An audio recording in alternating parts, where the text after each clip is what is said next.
Hey everybody, welcome back. So I'm here to tell you, don't wait until 2021 to make changes. I'm going to teach you how to be happy today, even during this pandemic. And I'm going to share with you 5 tips that you can use right now today to start making actionable changes that can impact the rest of your life and beyond. And you don't have to wait for 2021. So for all the best advice and guidance and clarity and support that you need, you are absolutely in the right place. My name is Tess Brigham. I'm a licensed psychotherapist and board certified coach. And for the last 10 years, I've been primarily working with young adults just like yourself. And this channel is dedicated to you. So if this is you, please subscribe today and so that you get a notice every single week when I post videos every Thursday.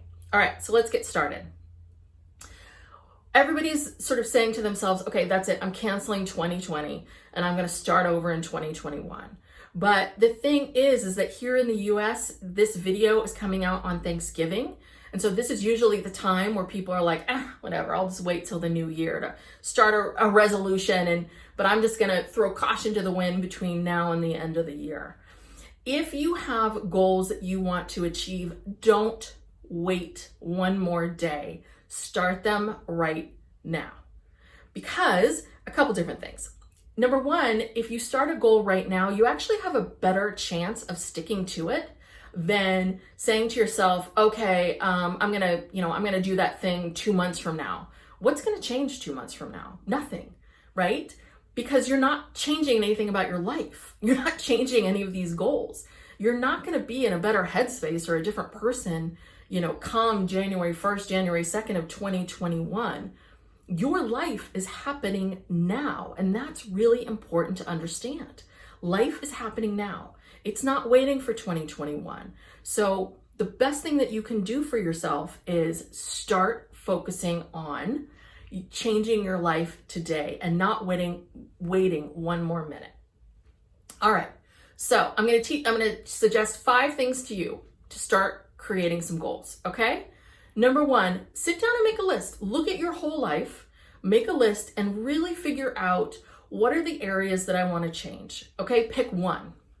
Okay, in that one area, right, what is the one thing that I can do that will, that either will make the biggest impact on my life, or if that particular item feels really big, what's the one thing I can do that's actually the easiest? We'll call it like the low-hanging fruit, right? What's the thing that I know I could probably do on a very regular basis? Okay, so that's your one thing. Now, I want you to take, number 2, I want you to take a minute and ask yourself, why? Why do I want this thing? Because is it that you want it, or is it that someone else wants it? Do you want it because you think that if I do this one thing, I'll be happy? Like, what's the underlying root of why you want to make this change? Because your why is very important. If the why isn't attached to something that's really important to you, it'll be impossible for you to do. Habits are hard enough to change. But it has to be something that feels like this is really important to me and I can really truly see the benefits. All right.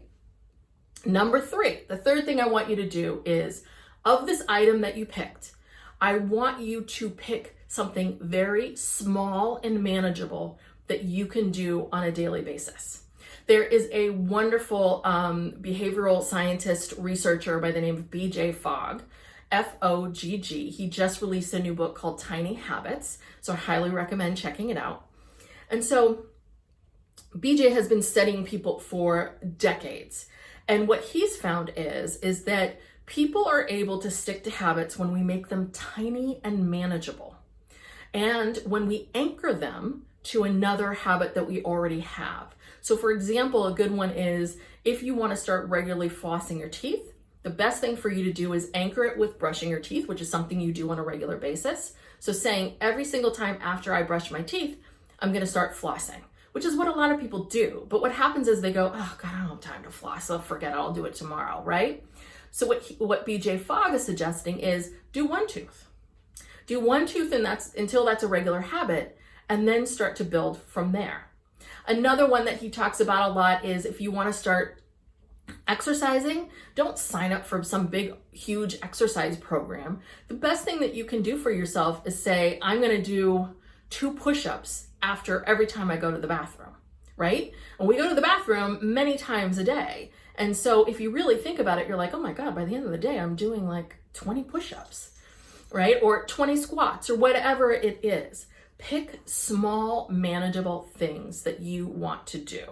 So if you want to start, a lot of people do diet and exercise as one. So if you want to change your eating habits or your patterns, pick one thing, like maybe even putting a different kind of cream in your coffee, or, eliminating,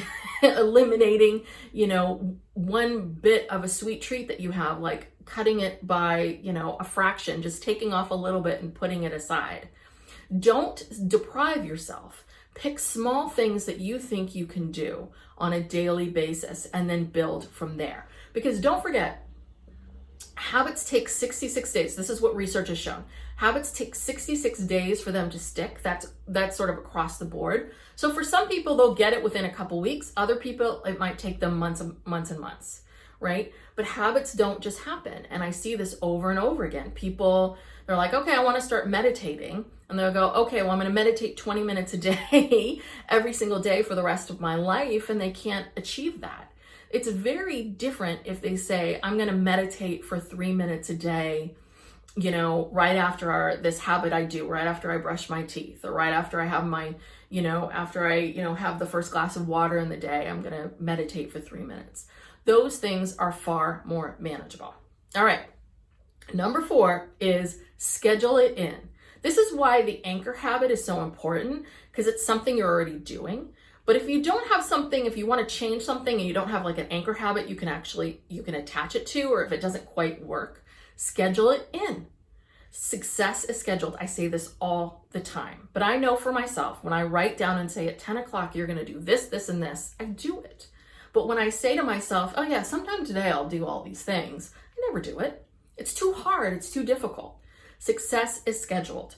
So schedule it in and keep that schedule for yourself. And if it's a teeny tiny little habit that you're trying to do, you won't feel so overwhelming. You won't need to block off hours. You're blocking off just a few minutes a day to change this habit. And number 5, which is really important, celebrate the wins. Because again, I mentioned earlier with meditation, a lot of times meditation is incredibly helpful. There's so much research out there, all of the big, Jeff Bezos and Oprah Winfrey and Steve Jobs, and Bill Gates, like they all meditate and practice mindfulness, right? And so we read and we think, oh, I want to be like them.